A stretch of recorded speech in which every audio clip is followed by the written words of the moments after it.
मैं एक चीज और भी ध्यान में दे आया मुझको कि भाई राहुल गांधी जो है वो बार बार गद्दार बोल रहे थे, तो वो गद्दार के साथ में एक तरह का सहयोग तो राहुल गांधी ने ही किया था। आपको याद है एक विठल राव करके एक रेवोल्यूशनरी होते तेलंगाना में, जिनका नाम है गद्दार, नाम था, मर गए वो 2023 में। 2023 में वो जहन्नुम चले गए। तो के विठल राव उर्फ गद्दार, तो वो गद्दार को तो इन्होंने ही सबसे पहले रिकॉग्नाइज किया था। तो ये तो गद्दारों के साथ हैं वैसे भी, तो फिर इस तरह से क्यों गद्दार शब्द का दुरुपयोग कर रहे हैं? संजय सर, जो आदमी एक पड़ोसी देश से आर्म्ड कॉन्फ्लिक्ट के बीच में चीनी दूतावास में रात के अंधेरे में जाए, फिर कह दे मैं नहीं गया, और चीनी दूतावास फोटो लगा दे तो जाहिर हो जाए। जो आदमी निकोबार आइलैंड चुनाव छोड़कर, कैंपेनिंग छोड़ के निकोबार आइलैंड चले गए सिर्फ चाइना के लिए, स्टेट ऑफ मलक्का सिक्योर करने के लिए। आप सोचिए, जो आदमी चाइना का माउथपीस बना हुआ है पिछले इतने दिनों से यहाँ पे, जो आदमी आज तक ये बताने को नहीं तैयार है कि चाइना से एमओयू क्या करके आया, वो दूसरों को गद्दार कह रहा है, मैं क्या बोलूं। जो आदमी तुर्की में ऑफिस खोल के बैठा है, क्या बताया साहब। और दूसरी तरफ से वो देखिए संजय सर, हमारी सरकार भी जो है राहुल वो अजीब गांधी अजीब को हरकत करती है। राहुल गांधी बताइए। को सबसे अच्छा कोई अगर हैंडल करता है और सबसे दो टूक बात करता है तो सुब्रमण्यम स्वामी। वो भी हालांकि आजकल वो मोदी के पीछे भी लगा हुए हैं, लेकिन वो राहुल गांधी और सोनिया गांधी भी जो जो बातें कहते हैं, मतलब मेरी हिम्मत नहीं कि मैं यहाँ पे दोहरा दूं। नहीं नहीं नहीं नहीं, आप बिल्कुल मत दोहराइएगा, नहीं तो पता चला कि आप हाँ, और वो कह भी रहे थे एक दिन, उनसे उनसे आपके भी पूछा मुंह गया, में लग एक दिन जाएगा, सुब्रमण्यम हमारे भी स्वामी से लग पूछा जाएगा। गया, एक दिन सुब्रमण्यम स्वामी से पूछा कि भाई आपको मानहानि का डर नहीं लगता क्या? मैं तो चाहता हूं कि मेरे ऊपर राहुल गांधी मुकदमा कर दे, सोनिया गांधी मुकदमा कर दे, तो मैं कोर्ट में ये बातें साबित कर पाऊं।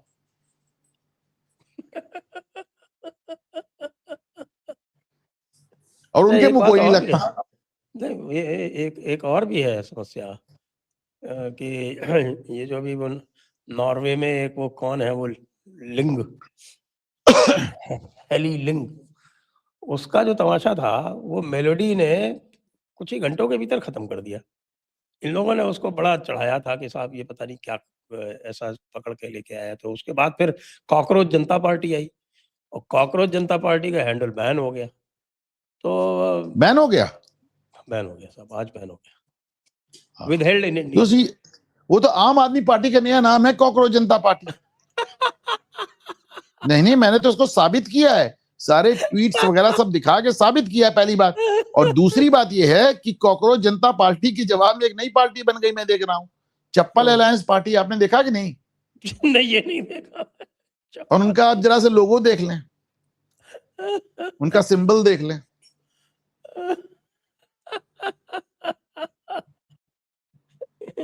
बेचारे कॉकरोचेस ने क्या बिगाड़ा है?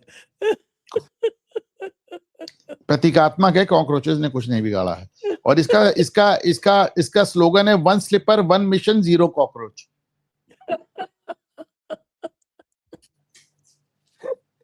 भाई, अगर ऐसे ही करके इनको अगला चुनाव जीतना है 2029 का, तो मुझे लगता है वो सही कह रहा था हमारा, क्या नाम है उसका, वो वानर वेड़े, वान खेड़े, भाऊ उसको वानर वेड़े बोलते हैं।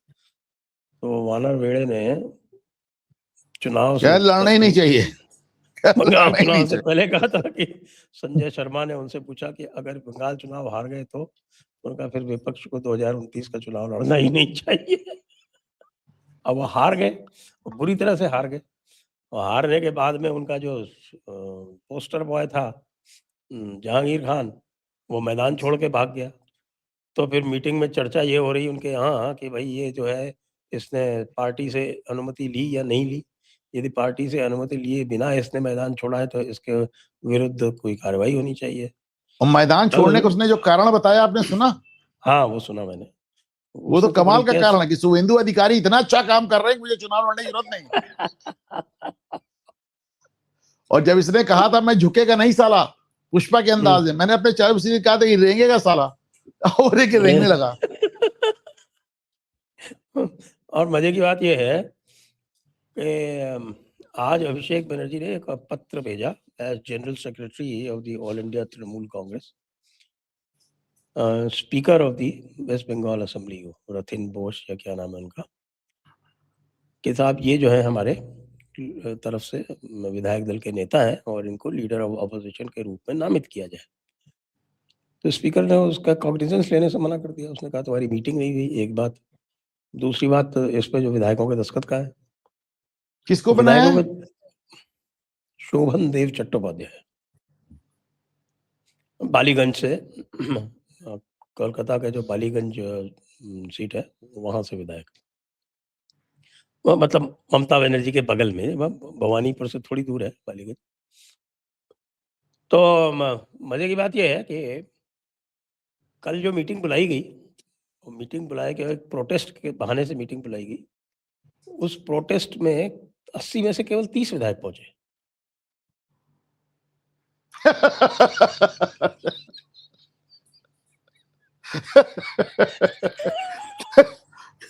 अगली मीटिंग में अभिषेक भी नहीं आएगा, देख लीजिएगा।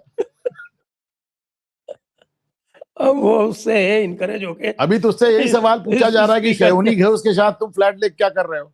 हाँ बताइए, सलोनी घोष के सलोनी कह रहे हैं कि नहीं नहीं, ये मैं वो सलोनी नहीं हूँ जो इसमें है, सयोनी। लेकिन अभिषेक ने नहीं कहा मैं वो अभिषेक नहीं हूँ। अभिषेक की तो जो 43 प्रॉपर्टीज हैं उनके बारे में चर्चा तो ये है पूरे कोलकाता में, आप किसी से भी पूछ लीजिए, बात कर लीजिए कि सारी की सारी ग्रैब प्रॉपर्टीज है। जाहिर सी बात है, अगर खरीदना ही हो तो फिर सत्ता का क्या मतलब है? खरीदना ही हो तो सत्ता क्या मतलब? उनका जो शांति निकेतन बना है वो भी एक सिंगल लेडी की प्रॉपर्टी थी, उसको ग्रैब करके बनाया गया। और चूंकि लिस्ट जारी कर दी है शुभेंदु अधिकारी ने। अरे ये लिस्ट केवल कोलकाता की, अभी तो वेस्ट बंगाल की लिस्ट आएगी, देखिएगा आप। आएगी, बिल्कुल आएगी।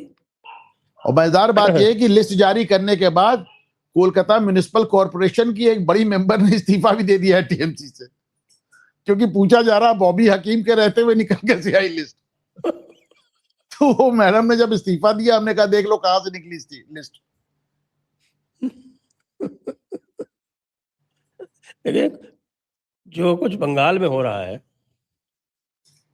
उसकी आप जरा तुलना जो है वो केरला से और तमिलनाडु से करिए। 3 नए चीफ मिनिस्टर आए, 5 चुनाव हुए, 5 में से 2 चीफ मिनिस्टर तो रिपीट हुए, दोनों एनडीए वाले रिपीट हो गए।